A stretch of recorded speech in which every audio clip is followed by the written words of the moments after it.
नमस्कार दोस्तों। तो आज हम बात करेंगे कि क्या हर एसीएल लिगामेंट की इंजरी में आपको ऑपरेशन की ज़रूरत है या नहीं। तो चलिए सबसे पहले मैं आपको बताता हूँ भी एसीएल लिगामेंट क्या होता है।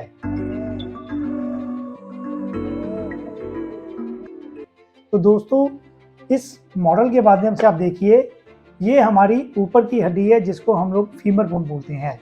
ये नीचे की हड्डी है जिसको हम लेग बोन बोलते हैं। सो दोनों हड्डियों के बीच का जो जोड़ है वो घुटना है। सो घुटने में 4 लिगामेंट होते हैं जो घुटने को स्टेबिलिटी प्रदान करते हैं। सबसे आगे वाला लिगामेंट जो कि एसीएल लिगामेंट हम लोग बोलते हैं, एंटीरियर क्रूशियल लिगामेंट, ये नीचे की हड्डी को ऊपर की हड्डी को आपस में जोड़ता है और ये इसको स्टेबिलिटी प्रदान करता है।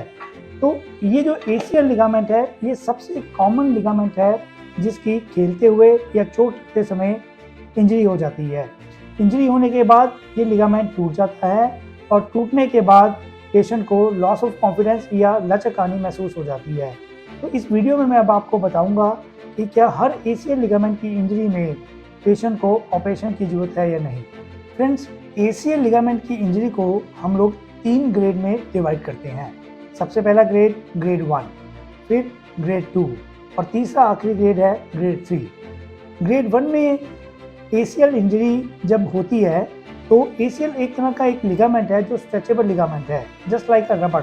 सो रबड़ को आप खींचोगे, खींचते हुए वो एक लेवल तक तो स्ट्रेच होता रहेगा और उसके बाद वो टूट जाएगा। सो जो ग्रेड 1 इंजरी है वो एसीएल स्प्रेन कह सकते हैं या थोड़ा सा खींचना कह सकते हैं एसीएल लिगामेंट को। सो जब भी किसी भी पेशेंट को या खिलाड़ी को ग्रेड 1 इंजरी होगी तो उसमें बेसिकली मेडिसिन से या फिजियोथेरेपी से बहुत अच्छा इलाज होता है और इसमें most of the time surgery की ज़रूरत नहीं होती। फिर उस बात करते हैं ग्रेड 2 इंजरी की। सो ग्रेड 2 में जो स्ट्रेचेबिलिटी है या खिंचाव है एसीएल लिगामेंट का वो ग्रेड 1 से ज़्यादा हो जाता है। सो लिगामेंट स्ट्रेच होकर वापस तो आ जाता है लेकिन थोड़ा सा लैक्स रह जाता है। सो इसका ये मतलब हम लोग कह सकते हैं कि लिगामेंट अपनी पोजीशन पे वापस आ गया लेकिन फंक्शनल जो उसका काम था वो थोड़ा सा कम हो गया। ऐसे में बहुत सारे पेशेंट्स हमारे पास आते हैं और हम घुटने को चेक करते हैं। मैं जितने भी मेरे पेशेंट्स आते हैं मैं सबसे पहले उनका नॉर्मल जो घुटना है वो चेक करता हूँ, उसमें एसीएल लिगामेंट की कंपैटिबिलिटी देखता हूँ और फिर जो इंजर्ड नी है उसको देखता हूँ। कुछ टेस्ट होते हैं जिसके थ्रू हम लोग ये पता लगा सकते हैं वो लिगामेंट कितना लूज है या कितना लैक्स है। सो ग्रेड 2 इंजरी 50-50% रहती है। अगर तो आपका लिगामेंट लैक्स लग रहा है तो इसमें कोई डाउट ही नहीं है भी आपको उस लिगामेंट को दोबारा बनाना पड़ेगा। अगर वो लैक्स नहीं है तो फिर आपको सर्जरी की ज़रूरत नहीं है। ग्रेड 3 इंजरी जिसमें हम लोग बोलते हैं कि ऑलमोस्ट 90 to 100% जो लिगामेंट है वो आपका टूट गया, वो इतना ज़्यादा स्ट्रेच हो गया कि वो वापस ही नहीं आ पाया और वो टूट भी गया। सो एसीएल लिगामेंट एक नॉन वेस्कुलर टाइप लिगामेंट होता है जिसमें हम लोग देखते हैं कि अगर ये लिगामेंट बीच में टूट गया तो इसकी वेस्कुलरिटी कभी भी वापस नहीं आती है।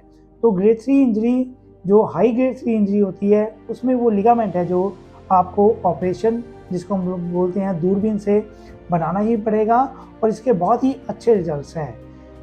एसीएल का ऑपरेशन एक बहुत ही कॉमन ऑपरेशन है जो एक दूरबीन और कैमरे से होता है, जो एक तरह की लाइव सर्जरी होती है जिसमें पेशेंट अपनी सर्जरी को खुद देखता है और बहुत अच्छे से समझ भी जाता है भी नया लिगामेंट कहाँ पे मेरा बना है।